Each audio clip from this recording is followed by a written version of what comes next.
네, 오늘은 종교개혁 주일입니다. 지금으로부터 508년 전 1517년 10월 30일에 독일에서 가톨릭 신부였던 마틴 루터가 당시에 타락하고 부패해서 하나님의 말씀과는 전혀 상관없이 그저 교회의 전통과 관습으로 일관됐던 가톨릭 교회를 비판하면서 독일 비텐베르크 성당 정문 게시판에 95개 조항의 반박문을 게시한 것이 이 종교개혁의 시작이 되었습니다.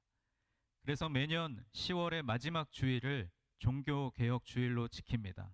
매년마다 지키는 종교개혁 주일이지만 올해도 종교개혁이 무엇이고 또 오늘날 우리에게 요구하시는 하나님의 뜻이 무엇인지, 그리고 어떻게 그 종교개혁의 정신을 실천하며 살아갈 것인지를 깊이 생각해 보는 시간이 되기를 소망합니다. 16세기의 종교개혁은 당시의 유럽은 물론 세계적으로 또 오늘날까지 종교뿐만 아니라 정치, 경제, 문화, 자연과학, 의학 등 각 분야에 큰 변혁을 일으켰습니다. 영어로 종교개혁을 리포메이션이라고 합니다. 잘못된 것을 다시 고치고 그리고 다시 형성한다는 뜻이죠. 결국 개혁이라고 하는 것은 잘못된 것을 개선해 나가는 과정입니다. 혁명이 완전히 뒤집어 버리는 것이라면 개혁은 고치는 것, 그리고 처음 것을 찾아가는 것을 의미합니다. 세속적인 신앙에서 초대 교회의 신앙으로 돌아가는 것을 의미합니다. 교회가 점점 세속화되고 교회로서의 본분을 다하지 못할 때 교회는 부패하고 세상은 혼탁해지고 사회 전반은 어두워집니다. 마틴 루터가 종교개혁의 기치를 들게 되었던 아주 직접적인 동기는 그 유명한 면죄부 사건으로 시작됩니다. 이 면죄부 사건은 가톨릭 교회의 교황 레오 10세가 자기 당대의 사업으로서 베드로 대성당을 완공할 계획을 세우고 당시에 그 막대한 공사비를 충당하기 위해서 그 모금의 한 방법으로 고안해낸 것이 바로 면죄부를 파는 것이었습니다. 알베르트라는 사람은 당시에 이 면죄부 판매를 맡아서 이 이익금을 교황과 반반 나누기로 하고 그 시절에 유명했던 웅변가 태체를 고용해서 그에게 신학 박사 학위를 주고 가는 곳마다 면죄부에 대해서 설교, 아니 웅변을 하게 했고, 이 유창한 웅변을 들은 많은 사람들이 그 웅변에 속아서 너도 나도 거금을 들여 면죄부를 사게 했습니다. 이 알베르테와 테첼이 전국을 순회하면서 면죄부를 판매할 때 이제 그 일행이 독일 비텐베르크에 왔을 때의 일입니다. 이 기막힌 사기꾼들의 쇼를 목격했던 루터는 견딜 수 없는 분노를 느꼈습니다. 교황이 발행한 면죄부를 많은 돈을 들여서 사기만 하면 지옥에 간 사람도 천국으로 옮겨진다는 그 거짓말 설교를 듣고 모두가 줄을 서서 면죄부를 산 것입니다. 이와 같은 악행을 목도한 루터는 당시 가톨릭 교회의 잘못된 관행 95가지를 적어서 벽에 붙이고 부패하고 타락한 교회의 회개를 촉구했습니다. 이와 같은 루터의 모습은 마치 요단 강가에서 회개하라, 천국이 가까웠느니라고 외치던 세례 요한의 모습과 같습니다. 마태복음 3장 7절부터 10절까지 말씀을 보면 세례 요한은 바리새인과 사두개인들이 오는 것을 보며 독사의 자식들아 라고 외칩니다. 누가 너희를 가르쳐 임박한 진노를 피하라 하더냐? 그러므로 회개에 합당한 열매를 맺고 속으로 아브라함이 우리 조상이라고 생각하지 말라. 내가 너희에게 이르노니 하나님이 능히 이 돌들로도 아브라함의 자손이 되게 하시리라. 이미 도끼가 나무 뿌리에 놓였으니 좋은 열매를 맺지 않는 나무마다 찍혀 불에 던져지리라 라고 힘차게 외쳤습니다. 루터는 마치 세례 요한과도 같이 외로운 투쟁을 시작한 것입니다. 인간의 의지나 행위로서 구원받는 것이 아니고 오직 믿음으로만 구원을 얻을 수 있다고 외쳤습니다. 그래서 루터는 오직 성경, 오직 은혜, 오직 믿음이라는 세 가지 종교개혁의 원리를 주장했습니다. 먼저 첫째로 오직 성경입니다. 결국 종교개혁은 하나님의 말씀으로 돌아가자는 운동입니다. 그 당시에는 교황이 허락한 성직자들 외에는 아무나 성경을 읽을 수 없었습니다. 그래서 일반 백성들은 성경을 가지지도 못했고, 또 그 성경이 라틴어로 기록되어 있어서 일반 백성들은 성경을 읽을 수가 없었습니다. 오직 성직자들이 전하는 말씀만 들을 뿐이었습니다. 심지어 성경을 해석할 권리도 교회에만 있었고, 최종적인 성경 해석의 권한은 교황에게 있었습니다. 우리 개신교는 성경에 오류가 없다는 성경 무오서를 믿지만, 이 가톨릭 교회는 교황에게는 오류가 없다는 교황 무오서를 믿습니다.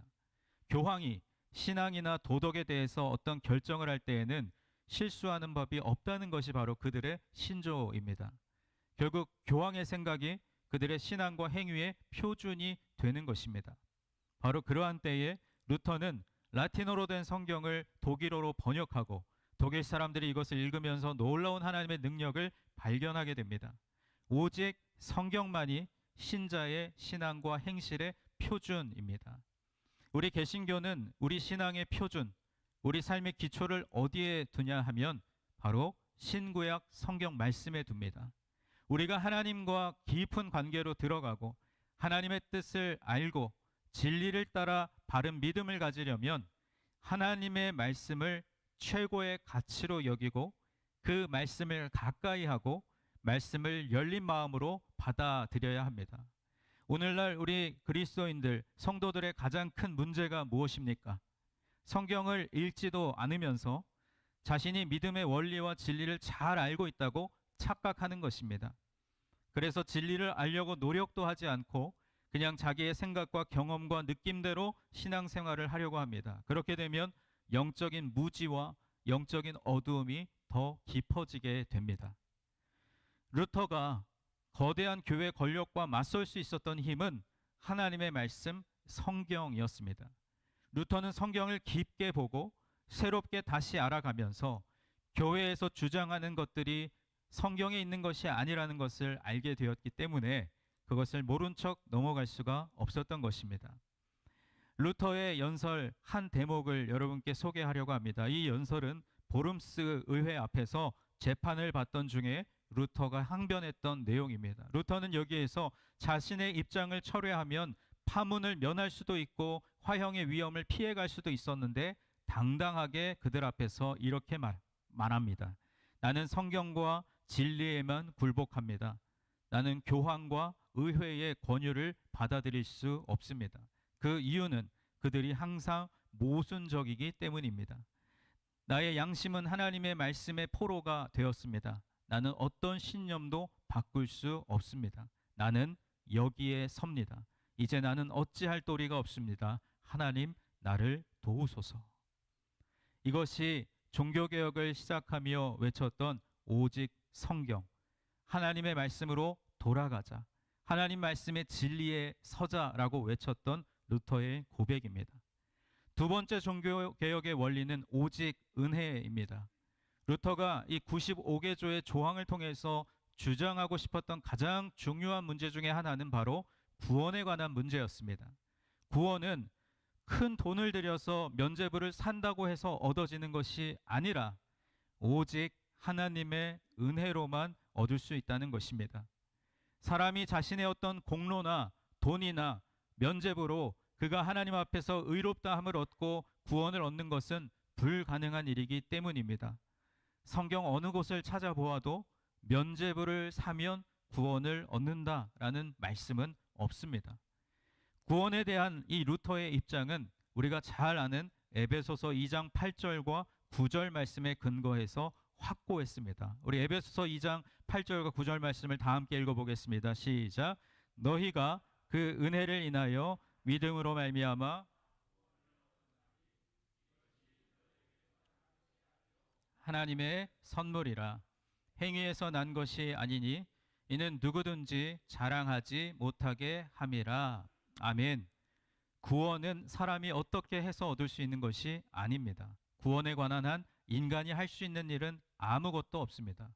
구원은 전적으로 하나님께서 하시는 일이고 하나님의 은혜로 주어지는 것이며 하나님의 일방적인 선물로 주어지는 것인 줄 믿습니다. 여러분, 우리는 오늘도 하나님의 은혜로 살고 있습니다. 그러므로 우리가 가장 바라야 할 것은 바로 하나님의 은혜입니다. 인간은 하나님의 은혜가 없이는 단 한순간도 살아갈 수가 없습니다. 우리가 흔히 은혜라는 말을 헬라어로 카리스라고 하는데, 그 뜻은 받는 자의 가치나 공적에 관계없이 공짜로 거저 주시는 것입니다. 돈을 주고 살 수 있는 것들은 대개 큰 가치가 있는 것들이 아닙니다. 정말 가치 있는 것들은요, 돈을 주고 살 수가 없고 너무나 귀하기 때문에 거저 주어지는 것들입니다. 예를 들면 우리가 숨 쉴 수 있게 하는 공기는 우리의 생명과 직결된 것인데, 그것이 없다면 우리는 5분도 살 수가 없을 것입니다. 그처럼 소중한 공기는 우리가 돈으로 계산할 수가 없는데 너무나 귀하기에 하나님께서 공짜로 주시는 것입니다. 또 물은 어떻습니까? 우리가 물을 마셔야 살아갈 수 있는 것처럼 하나님께서 은혜의 단비를 내려주시듯 우리가 마시고 살아갈 수 있는 물도 주셨습니다. 자녀들, 부모님, 형제, 자매 너무나 소중해서 하나님께서 우리에게 은혜로 주시는 것입니다. 그 중에 공짜로 얻는 가장 큰 선물은 바로 구원의 은혜인 줄 믿습니다. 우리가 그리스도 안에서 영원한 생명을 얻는 것입니다. 하나님의 은혜가 없었다면 누구도 하나님 앞에 설 수 없습니다. 그러므로 우리는 항상 하나님의 은혜를 감사하고 하나님의 은혜를 구하며 살아가야 할 줄로 믿습니다. 세 번째 종교개혁의 원리는 오직 믿음입니다. 마틴 루터는 당시에 수도원에서 돌을 닦던 수도사로 당시 교회의 교훈대로 아무리 선행을 힘써 보았지만 마음 깊은 곳에 참된 평화를 얻을 수 없었습니다. 그 후에 그는 대학의 교수로 또 성경을 강의하게 되었을 때 로마서를 깊이 연구하다가 우리가 잘 아는 로마서 1장 17절 말씀에서 오직 의인은 믿음으로 말미암아 살리라 하는 이 말씀을 통해 구원의 진리를 깨닫고 비로소 확신과 기쁨을 얻게 되었습니다. 하나님께서는 인간의 노력과 공로를 요구하시는 게 아닙니다. 다만 우리를 위해서 우리 죄를 대신하여 죽으신 예수 그리스도를 믿으라는 것입니다. 하나님께서 죄 없는 자기의 아들 독생자 예수 그리스도를 세상에 보내셔서 십자가에 죽게 하심으로 인류의 모든 죄를 십자가에서 대신 속해 주셨습니다. 그리하여 누구든지 예수 그리스도를 믿으면 죄를 사해 주시고 죄에서 구원하여 영원한 생명을 주시는 것입니다. 아멘이십니까? 주 예수를 믿으라. 그리하면 너와 내 집이 구원을 얻으리라고 말씀하셨습니다. 이렇게 믿음으로 의롭다함을 얻은 자들은 하나님만을 믿음으로 살아가는 것입니다.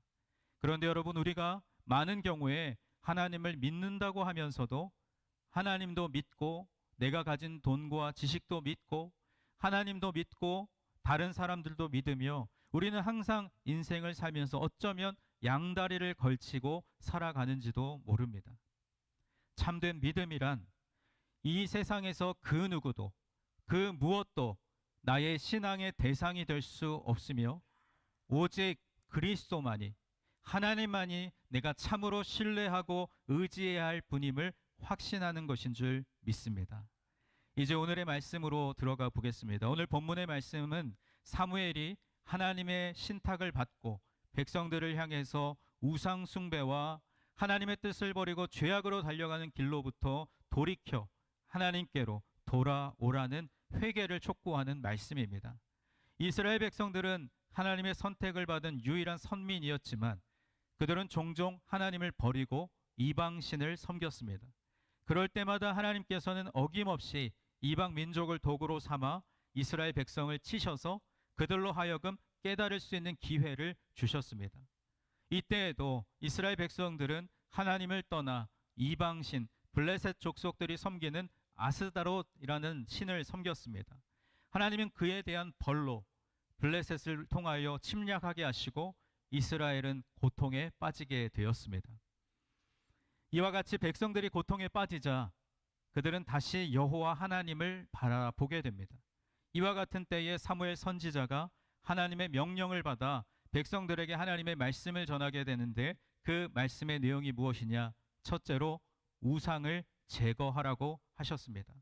오늘 본문 3절과 4절 말씀을 다시 한번 보시겠습니다. 사무엘이 이스라엘 온 족속에게 말하여 이르되 만일 너희가 전심으로 여호와께 돌아오려거든 이방신들과 아스다롯을 너희 중에서 제거하고 너희 마음을 여호와께로 향하여 그만을 섬기라. 그리하면 너희를 블레셋 사람의 손에서 건져내시리라. 이에 이스라엘 자손이 바알들과 아스다롯을 제거하고 여호와만 섬기니라. 아멘. 그리고 또 출애굽기 20장에서 하나님께서는 일찍이 시내산에서 모세를 통해서 십계명을 주실 때 너는 나 외에는 다른 신들을 내게 두지 말라, 너를 위하여 새긴 우상을 만들지 말라고 말씀하셨습니다. 여러분, 진정한 개혁은 우리에게 있는 우상을 제거하는 데서부터 시작되기 때문에 사무엘 선지자는 백성들에게 가장 우선적으로 해야 할 급선무가 바로 우상을 제거하는 일이라는 것을 가르쳐 주었습니다. 오직 하나님만을 섬기고 오직 하나님만을 사랑하고 오직 하나님만을 만나라는 것입니다. 그렇게 하는 것만이 축복과 구원을 위한 확실한 길이며 그것만이 블레셋의 압제로부터 벗어날 수 있는 유일한 길이라는 것이죠. 주님께서 사랑하시는 여러분, 오늘 종교개혁 508주년을 맞이하여 내 자신을 돌아보면서 내 마음속에나 또 어디든지 우상을 제거해야 합니다. 진정한 개혁은 우상을 제거하는 일에서부터 시작됩니다. 눈에 보이는 실제적인 우상의 형상도 제거해야 하지만 우상이라고 하는 것은 보이는 형상만이 아니라 형체가 없더라도 내가 하나님보다 더 사랑하는 것이 있으면 바로 그것이 우상입니다. 그러므로 우리의 마음속에 하나님보다 더 사랑하고 하나님보다 더 생각하는 것이 있다면 그것을 빨리 버려야 합니다. 제가 이번 주간에 이 말씀을 준비하면서 요즘 저희 둘째 녀석이 이제 학교 친구들하고 이렇게 게임하는 것에 푹 빠져 있습니다.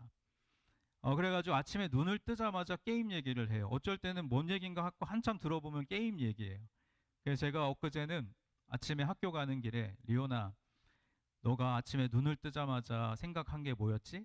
게임이었잖아. 그 아이템 받는 거였잖아. 그게 하나님보다 더 생각나고 하나님보다 더 사랑하게 되면 그것은 우상이야. 그러면 아빠는 그 게임을 하지 못하게 할 수밖에 없어. 그러니까 적당히 조절하면서 즐길 수 있어야 돼 라는 이야기를 했던 것이 기억이 납니다. 여러분, 여러분의 삶에도 눈을 뜨자마자 또 시시때때로 내 머릿속을 가득 채우는 생각들이 있을 것입니다. 그것이 자녀에 관한 문제일 수도 있겠고 여러분의 노후와 또 미래에 대한 일일 수도 있겠고 지금 당장 겪고 있는 실질적인 어려움일 수도 있습니다. 그러나 문제보다 크신 하나님이 그 문제를 해결하실 것을 믿는 믿음으로 그 세상적 일들보다 내 마음의 고민과 염려보다 하나님만을 바라보는 믿음의 사람들이 되시기를 간절히 축원합니다. 둘째로 오늘 본문에서 사무엘 선지자는 마음을 하나님께로 향하고 오직 하나님만을 섬기라고 외쳤습니다. 오늘 본문 3절의 중반부에 보시면 너희 마음을 여호와께로 향하여 그만을 섬기라 라고 말씀합니다. 마음을 하나님께로 향한다는 것은 좌로나 우로나 치우치지 않고 우리의 표대가 되시는 하나님만을 바라보며 그 하나님을 섬기라는 것입니다. 사도 바울도 히브리서 12장 2절 말씀에서 믿음의 주요 또 온전하게 하시는 이인 예수를 바라보자 라고 말씀했고 빌립보서 3장 14절 말씀에서 표대를 향하여 그리스도 예수 안에서 하나님이 위에서 부르신 부름의 상을 위하여 달려가노라 라고 고백했습니다. 여러분, 한 사람이 두 주인을 섬길 수 없습니다. 하나님이면 하나님만을 확실하게 섬기고 믿고 의지해야 합니다. 둘 사이에서 머뭇하면 안 됩니다. 열왕기상 18장 21절 말씀을 보면 엘리야가 모든 백성에게 가까이 나아가 이르되 너희가 어느 때까지 둘 사이에서 머뭇하려느냐. 여호와가 만일 하나님이면 그를 따르고 바알이 만일 하나님이면 그를 따를지니라 라고 말씀합니다. 엘리야는 그 갈멜산 위에서 백성들에게 어찌하여 둘 사이에서 머뭇머뭇하느냐고 말씀했습니다. 오직 우리의 마음을 하나님께로 향하고 오직 하나님만을 섬기는 우리 모두가 되기를 간절히 소망합니다. 세 번째, 회개하고 돌아오라고 외쳤습니다. 사무엘 선지자는 백성들에게 회개를 촉구합니다. 오늘 본문 6절 말씀인데 우리 6절 말씀을 다 같이 한번 읽어보겠습니다. 시작. 그들이 미스바에 모여 물을 길어 여호와 앞에 붓고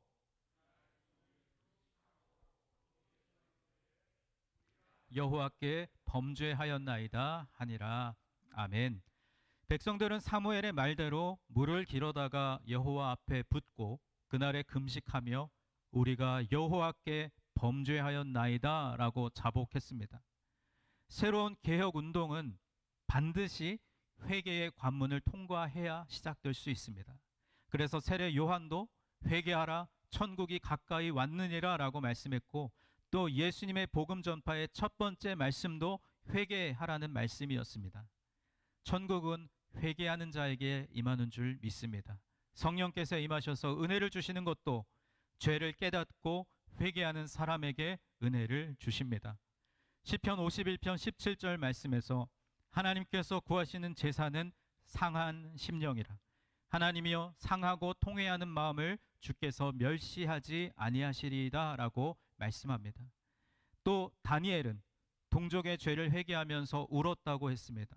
또 지난 주에 설교했던 예레미야 선지자도 백성들의 죄악으로 인하여 장차 임하게 될 하나님의 진노를 생각하면서 눈이 상하도록 회개의 눈물을 흘렸습니다. 다윗은 어떻습니까? 다윗이 범죄한 후에 나단 선지자의 책망을 듣고 자신의 죄가 얼마나 중한 것인지를 깨닫고 회개하기를 침상이 썩기까지 회개하여 죄 사함을 받았습니다.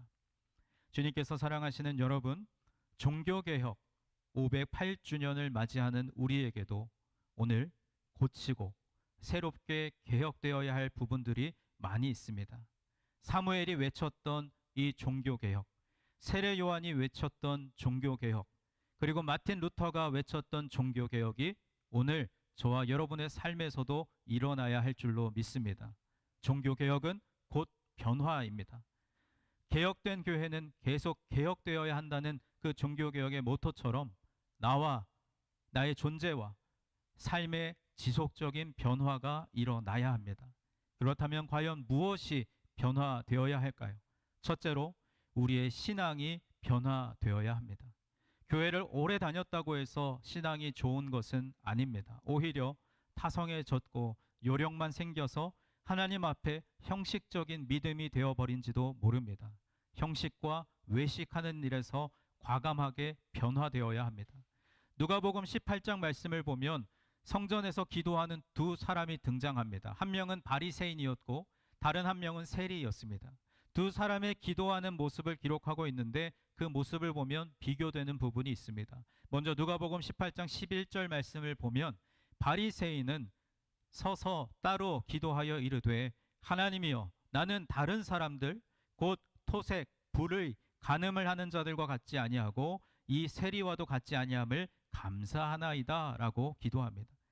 이 바리새인은 자신감에 가득 찬 모습으로 따로 한쪽에 서서 기도했습니다. 왜 그랬을까요? 너희들과 나는 다르다는 우월감을 가지고 있었기 때문입니다. 너 교회 다닌 지 얼마나 됐어? 너 직분 어떻게 받았어? 그것으로 자신을 분리시켜서 나는 저들과 다르다라는 우월의식에 빠져 있었던 것입니다. 자랑할 것 없는 사람들과 자신을 비교하면서 따로 서서 자신은 토색도 불의도 간음도 하지 않았고 금식과 헌금에도 열심이었다는 것이죠. 다르다라고 하는 구별의식으로 가득 차 있었습니다. 반면에 세리는 멀리 서서 기도했습니다. 누가복음 18장 13절 말씀을 보면 세리는 멀리 서서 감히 눈을 들어 하늘을 쳐다보지도 못하고 다만 가슴을 치며 이르되 하나님이여 불쌍히 여기소서 나는 죄인이로소이다 하였느니라. 지금까지 자신이 세리로서 했던 부끄러운 일에 대해 기도하러 왔지만 자신이 없었습니다. 하나님을 대면할 자신도 없고 사람들에게 가까이 다가갈 용기도 없었습니다. 그래서 멀리 서서 가슴을 치며 기도했습니다. 하나님, 저를 불쌍히 여겨 주옵소서. 저는 죄인입니다. 여러분, 이 장면으로만 본다면 바리새인은 존재론적으로 교만하고 세리는 존재론적으로 겸손합니다. 바리새인은 잘한 게 많다고 생각하기에 자신감 넘치는 기도를 드렸고, 세리는 잘한 게 없다고 생각했기에 고개를 들 수 없었던 것이죠. 그렇다면 여러분, 이 두 사람 중에 신앙의 변화, 신앙의 개혁이 필요한 사람은 누구일까요? 누가복음 18장 14절 말씀을 표준 세번역 버전으로 다 함께 읽어보겠습니다. 시작. 내가 너희에게 말한다. 의롭다는 인정을 받고서 자기 집으로 내려간 사람은 저 바리새파 사람이 아니라 이 세리다.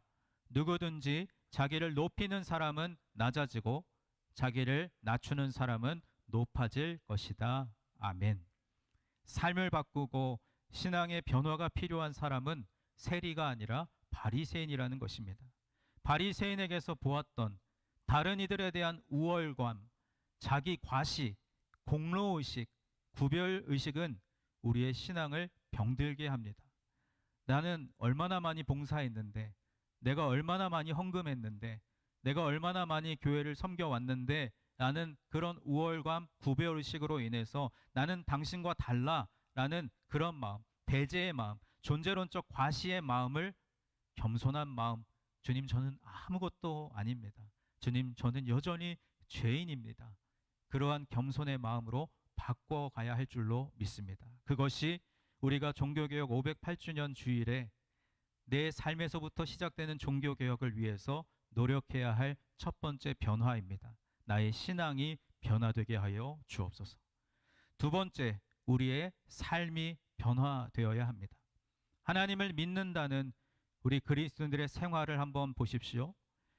불신자들과 비교해서 과연 얼마나 하나님 앞에 바른 생활을 하고 있는지 자신을 돌이켜 보시면 그저 입으로만 주여 주여 하는 것이 아니라 하나님의 말씀대로 실천하는 행함의 생활로 변화가 되어야 합니다. 왜 믿지 않는 가족들이 그렇게 끈질기게 교회에 나오지 않고 있을까요? 여러분이 그토록 오랫동안 기도하는 자녀들, 또 가족, 형제들 중에 왜 그들이 이 믿음의 길로, 신앙의 길로 나오지 못하고 있을까요? 바로 우리 믿는 성도들이 신앙의 본과 그리고 생활의 본을 보이지 못했기 때문일 수 있습니다. 지금까지 내가 믿음이 있노라 하면서도 실상은 믿음이 없고, 하나님을 믿는다 하면서도 실상은 믿음 없이 살아온 우리들입니다. 우리의 삶이 변화되어야 합니다. 사울이 변하여 바울이 된 것처럼 변화되어야 합니다. 시몬이 베드로로 변화된 것처럼 그렇게 우리의 삶이 변화되어야 합니다. 그릇을 만드는 공장에 수백 종류의 그릇이 있습니다. 그 중에 귀한 보석을 담는 그릇도 있고 오물을 담는 그릇도 있습니다. 이 오물을 담는 그릇은 아무리 깨끗이 닦아도 더 이상 다른 용도로는 사용할 수가 없습니다. 마찬가지로 우리의 죄악된 인간성을 이 삶이라고 하는 그릇에 그대로 담고 있으면 안 됩니다. 우리는 새롭게 변화되어야 합니다. 그렇다면 이러한 변화는 우리의 의지와 노력으로는 이루어지지 않습니다. 개혁되고 변화되어야 할 우리의 신앙과 삶은 오직 성령의 역사로 이루어질 수 있습니다. 낡아서 쓰지 못하는 그릇이나 고철들은 그대로 사용할 수가 없습니다. 그래서 그 뜨거운 용광로에 들어가서 녹아지고 새로운 제품의 그릇이 되어야 하듯이 우리의 삶의 변화는 우리의 의지와 노력으로 되는 것이 아니라 성령의 능력으로 이루어진다는 것을 믿으시기 바랍니다. 스가랴 4장 6절은 이렇게 말씀합니다. 만군의 여호와께서 말씀하시되 이는 힘으로 되지 아니하며 능력으로 되지 아니하고 오직 나의 영 성령으로 되느니라. 아멘. 이렇게 성령께서 저와 여러분의 신앙과 삶의 변화를 도와주시기를 간절히 소망합니다. 주님께서 사랑하시는 여러분, 오늘 종교개혁 주일을 맞아 먼저 자기 자신이 하나님 앞에 잘못된 것이 무엇인지를 깨달아 회개하고 오로지 하나님의 뜻을 이루는 삶을 살아갈 때 우리는 바른 믿음을 소유하게 될 줄로 믿습니다. 그러므로 먼저 자기 자신이 하나님 앞에 바로 서야 합니다. 무엇이 잘못되었는지 내 자신을 돌아보아야 합니다. 오랜 관습에 젖어서 의뢰이 그러려니 하고 또 지금까지 그냥 그렇게 해왔는데 라는 생각을 고쳐야 합니다. 오늘의 종교개혁은 이와 같이 나의 삶에서부터 시작되어야 합니다. 그럴 때 비로소 우리의 신앙이 새로워지고 우리의 삶이 변화되며 우리의 가정과 우리 교회가 새로워질 줄로 믿습니다. 오늘 종교개혁 주일을 맞아 종교개혁의 정신으로 살아가기로 다짐하는 우리 모두가 되었으면 좋겠습니다. 오직 성경으로 돌아가고 오직 은혜로 살며 오직 믿음으로 의롭다함을 얻게 되시기를 바랍니다. 중세의 교회가 세상의 권력을 소유했을 때 교회는 세상과 타협했고 성직자들은 세속화되었으며 성도들은 어두움 속에서 길을 찾지 못했습니다. 오늘날 우리 교회도 역시 위기를 맞이하고 있습니다. 교회는 어쩌면 그 중세의 시대보다 더 심하게 세속화되었고 교회 지도자들은 세상적인 성공의 원리를 따라가고 성도들은 성경을 자유롭게 읽을 수 있고 말씀의 홍수 속에서 살아가면서도 여전히 영적인 무지와 어두움과 죄 가운데 살아가고 있습니다. 우리가 우리 스스로를 돌아보고 나의 삶에서부터 개혁을 시작해야 합니다. 바라기는 말씀으로 돌아가고 은혜로 감사하며 믿음으로 구원의 기쁨을 누리는 그리스도인들이 되셔서 나의 신앙과 삶에서부터 이 개혁의 정신을 실천하며 살아가는 우리 모두가 되기를 주님의 이름으로 간절히 축원합니다.